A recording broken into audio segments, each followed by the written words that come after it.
Berikut adalah sejarah Bendungan Walahar yang terletak di Karawang, Jawa Barat. Tepat di tahun ini, 2025, bendera NGN Walahar berusia 100 tahun. Masa pembangunan zaman kolonial Belanda. Bendungan Walahar dibangun oleh pemerintah kolonial Belanda sebagai bagian dari upaya memaksimalkan potensi pertanian di Karawang. Pembangunannya dimulai sekitar tahun 1918 dan dipercepat pada tahun 1923 di bawah pengawasan ahli hidrologi Belanda bernama C.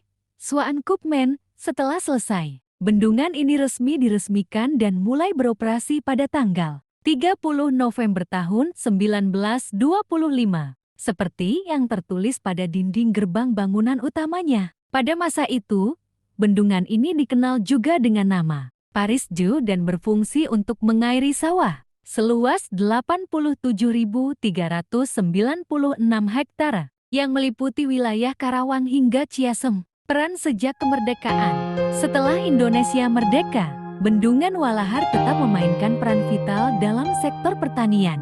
Sistem irigasinya terus dikembangkan, misalnya dengan penambahan saluran Bengel dan Majalaya pada tahun 2006, sehingga cakupan pengairan meningkat menjadi 105.000 hektar.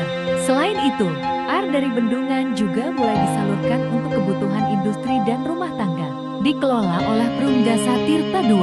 Peristiwa penting lainnya, pada tahun 1965, Bendungan Walahar menjadi saksi bisu peristiwa G30 SPKE di Karawang, di mana beberapa anggota PKI yang terlibat dalam perlawanan melarikan diri ke daerah sekitarnya sebelum akhirnya ditangkap oleh pihak militer. Pada tahun 2020, terjadi kebocoran di bendungan yang menyebabkan kerusakan pada bangunan dan lahan pertanian.